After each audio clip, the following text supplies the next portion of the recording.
जय हिंद दोस्तों।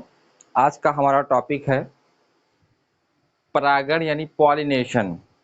पुष्पों में परागण कैसे होता है, किन किन माध्यमों से होता है, किन किन विधियों द्वारा होता है, इसके बारे में हम समझेंगे। ठीक है। जिन लोगों ने हमारा चैनल सब्सक्राइब नहीं किया है, सबसे पहले चैनल को सब्सक्राइब करें, लाइक करें, शेयर करें। आप लोग वीडियो देखते हो, वीडियो देख भी रहे हो लेकिन सब्सक्राइब नहीं करो। चलिए सबसे पहले सब्सक्राइब कीजिए, फिर आगे हम बढ़ते हैं। ठीक है, चलिए। परागण, पॉलिनेशन, परागण होता क्या है? देखिए, तो परागण की जो प्रक्रिया होती है वो पुष्पों के बीच में होती है, पुष्पों के माध्यमों में ये परागण होता है। तो पहले हम समझ लेते हैं कि परागण है क्या। इसके पहले वाले वीडियो में हमने पुष्पों के भाग के बारे में समझा दिया है कि पुष्प के कौन कौन से भाग को क्या क्या कहा जाता है। पुष्प में स्त्री केसर क्या है, पुंकेसर क्या है, जायांग क्या है, पुमंग क्या है, इनके भाग के बारे में बता दिया है। अंडाशय कहाँ होता है, आज उसी से संबंधित हम उसके आगे का पार्ट देखेंगे और समझेंगे कि इनके बीच अब परागण कैसे होता है, तो नए पुष्प का जन्म कैसे होता है या नए फल कैसे बनते हैं। तो चलिए देखिए, परागण का मतलब ये होता है, परागण परागण का मतलब होता है किसी पुष्प के या किसी पुष्प को हो और पुंकेसर और स्त्री केसर, यानी पुंकेसर के परागकण और स्त्री केसर के अंडाशय का मिलना ही परागण होता है। तो पहले परागण की परिभाषा को हम समझ लेते हैं। ठीक है, देखिए भैया, ये जो होता है ये कोई पुष्प है। ठीक है, एक पुष्प है और इस पुष्प का ये फिलामेंट होता है जिसको पुतंतु कहते हैं, और ये होता है एंथर या परागकोश कहते हैं, और इसी परागकोश के अंदर होता है पोलन ग्रेन या परागकण मौजूद होते हैं। ठीक है, तो परागण क्या होता है, किसी एक पुष्प के पराग कोशों से परागकण निकलकर उसी पुष्प या उसी जात के दूसरे पुष्प के वर्तिकाग्र तक पहुंचने की क्रिया को परागण तथा अंडाशय में पहुंचने की क्रिया निषेचन कहलाती है। एक बार फिर से समझिए, किसी एक पुष्प के पराग कोशों से परागकण निकलकर उसी पुष्प या उसी जात के दूसरे पुष्प के वर्तिकाग्र तक पहुंचने की क्रिया परागण तथा अंडाशय में पहुंचने की क्रिया निषेचन कहलाती है। ठीक है, ये होता है स्त्री केसर, और स्त्री केसर का ये ऊपरी वाला भाग हमने बता दी, ये कगार यानी यही वर्तिकाग्र है, और ये वाला जो पतला सा हिस्सा है इसको स्टाइल या वर्तिका कहते हैं। ये जो फूला हुआ भाग है, ये लोटे के समान, इसको अंडाशय कहा जाता है। किसी भी पुष्प के स्त्री केसर में जो अंडाशय की संख्या होती है वो 3 होती है। ठीक है, तो इसमें निषेचन क्रिया कहते हैं। जैसे क्या होगा, अब यहां से ये आए तो इसके अंदर ये प्रक्रिया होती है। अब बात समझते हैं कि परागण कितने प्रकार का होता है।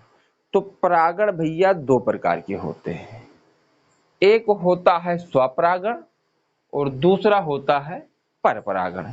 इंग्लिश में इसको कहा जाता है सेल्फ पॉलिनेशन या ऑटोगामी भी कहा जाता है, यानी सेल्फ होते हैं। और पर परागण होता है क्रॉस पॉलिनेशन या आलोगामी भी कहा जाता है। तो हम समझ लेते हैं कि स्वपरागण क्या है। ठीक है, स्वपरागण के बारे में हम इसी से समझ लेते हैं। ठीक है, मान लीजिए कोई एक पुष्प है, यानी एक ही पुष्प के अंदर, ठीक है, एक ही पुष्प के अंदर स्त्री केसर होंगे और पुंकेसर होंगे, और उनके क्या ओभम और परागकण जो मिलेंगे तो क्या होगा, परागण होगा। स्वपरागण की बात हम करते हैं। ठीक है, तो किसी एक पुष्प के पराग कोशों से परागकण निकलकर उसी पुष्प के वर्तिकाग्र तक पहुंचने की क्रिया स्वपरागण कहलाती है। दूसरे पुष्प पे नहीं जाएंगे, उसी पुष्प में जाएंगे। फिर से आप समझ लीजिए एक बार, किसी पुष्प के पराग कोशों से परागकण निकलकर उसी पुष्प के वर्तिकाग्र तक पहुंचने की क्रिया स्वपरागण कहलाती है, और अंडाशय में पहुंच जाए तो निषेचन कहलाता है। ठीक है, अब इसके हम पहले लाभ समझते हैं। लाभ क्या है भैया? लाभ क्या है मतलब प्रॉफिट क्या है? अगर स्वपरागण हो रहा है तो इनमें लाभ क्या है, लाभ को समझते हैं। देखिए, स्वपरागण में क्या होता है, उसी पुष्प के अंदर स्वपरागण की प्रक्रिया होती है। तो इसमें क्या होगा कि इसमें जो परागण की क्रिया, जब स्वपरागण होगा तो इसमें परागकणों की संख्या ज्यादा नहीं होती है, इसमें परागकण फालतू नहीं जाते हैं, मतलब स्वपरागण के जब इसी के अंदर आएंगे और इसी में फट जाएंगे और इसी के अंदर मौजूद हो जाएंगे और परागण की क्रिया कर लेंगे।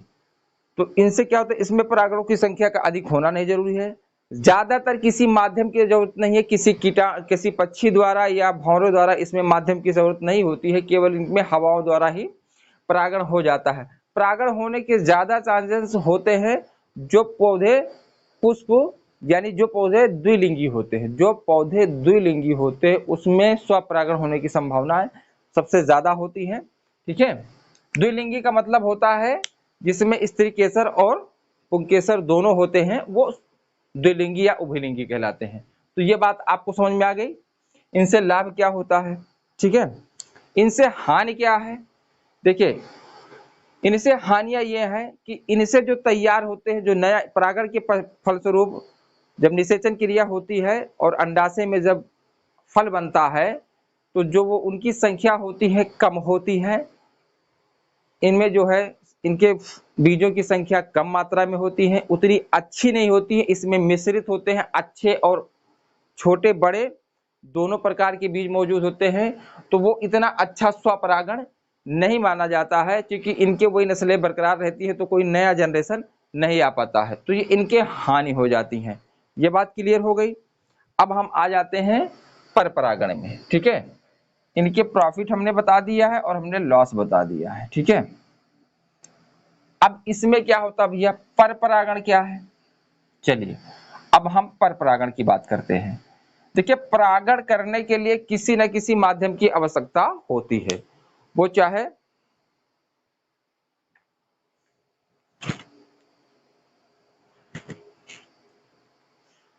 ठीक है, देखिए भैया, परागण के लिए किसी न किसी माध्यम की आवश्यकता होती है, चाहे वो पक्षी द्वारा हो, ठीक है, चाहे हवाओं द्वारा हो, चाहे हाथ से हो या किसी जंतु द्वारा हो, तो परागण के लिए किसी न किसी माध्यम की आवश्यकता होती है।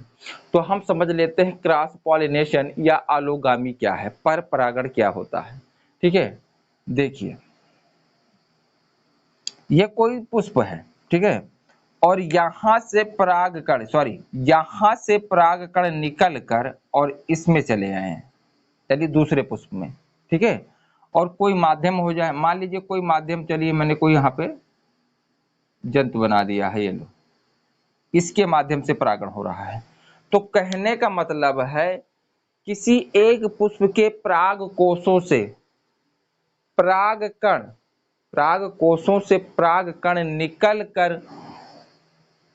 निकल कर उसी जात के दूसरे पुष्प के वर्तिकाग्र तक पहुंचने की क्रिया पर परागण कहलाती है। यानी यहां से निकलेंगे और यहां जाके इसके वर्तिकाग्र तक पहुंच जाएंगे, तो ये क्या हो जाएगा, पर परागण हो जाता है। इसके लाभ हम बता देते हैं, इसके लाभ क्या है। देखिए, पर परागण भैया सबसे अच्छा माना जाता है। ठीक है, इसका प्रॉफिट क्या है? हाँ, इसका प्रॉफिट ये है कि इससे जो भी बीज या उपज तैयार होती है वो अच्छी किस्म की होती हैं, बड़े दाने होते हैं, स्वच्छ होते हैं, स्वस्थ होते हैं, मजबूत होते हैं। अगर अगली बुआई में इसका काम किया जाए, अगले से कोई जनरेशन तैयार किया जाए, तो उसकी मात्रा अधिक से अधिक होगी। तो इसके यहाँ पे ये फायदे हैं, और यहाँ पे इसमें क्या होता है, उसकी उपज की मात्रा कम हो जाती है। ठीक है, इसमें क्या है, इसमें लाभ क्या था, इसमें नस्लें बरकरार थी, इसमें नई जनरेशन का उत्पत्ति होती है। जैसे मान लीजिए कोई अगर एक ही जगह से है तो वो वहीं से निकलेगा, तो बठुल्ला है तो बठुल्ला ही रहेगा।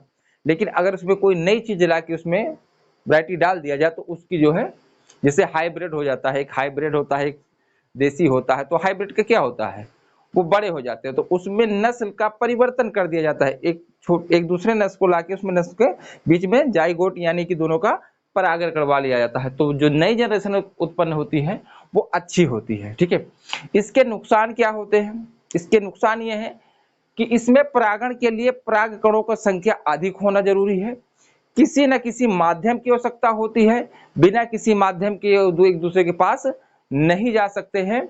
ठीक है, तो ये पर परागण के माध्यम से होता है।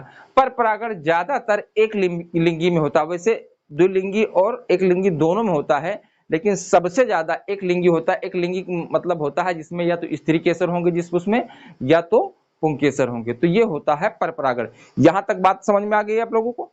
अब इसके बाद हम समझेंगे किन किन विधियों द्वारा परागण होता है। ये बात समझ में? तो चलिए हम किन किन विधियों द्वारा परागण होता है इसके बारे में हम आगे बताते हैं। ठीक है, तो देखिए परागण होने की कई विधियां होती हैं। परागण हाथ से भी होता है, वायु से भी होता है, कीट से भी होता है, पक्षी से भी होता है, चमगादड़ से भी होता है, जल द्वारा भी होता है। तो इनके बारे में हम समझ लेते हैं। तो वायु परागण, वायु परागण क्या होता है? जिनमें पुष्पों के बीच में परागण वायु द्वारा होता है उसको हम वायु परागण कहते हैं, जिसमें यानी कि स्त्री केसर का वर्तिकाग्र और पुंकेसर का परागकण जाके दोनों मिलते हैं और जाके अंडाशय में निषेचन क्रिया करते हैं, तो उसके फलस्वरूप ये क्रियाएं होती हैं। तो किन किन माध्यमों से हो जाता है? वायु द्वारा होता है। ठीक है, अब थोड़ा सा हम यहाँ फिगर से समझ लेते हैं उसके बारे में, तो आगे आपको समझाते हैं। ये होता भैया देखिए, ये अब क्या होता है, नर युग्मक हो गया और मादा युग्मक, नर युग्मक और मादा युग्मक। ठीक है, गैमेट क्या होता है? गैमेट, गैमेट क्या है समझ लेते हैं।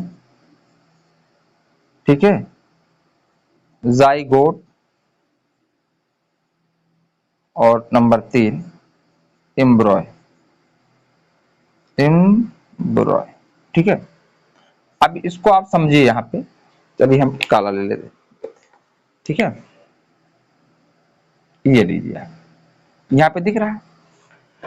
देखिए जब क्या होता है, जब नर युग्मक और मादा युग्मक दोनों का यानी कि मादा का उभम और नर का स्पर्म दोनों मिलना चाहता है, तो उसको हम क्या कहते हैं?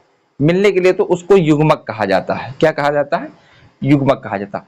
अब इस पुष्प का परागकण इस मादा के वर्तिकाग्र के साथ परागण करना चाहता है, तो जब ये अलग अलग होंगे तो इनको कहा जाएगा युग्मक, यानी गैमेट कहते हैं।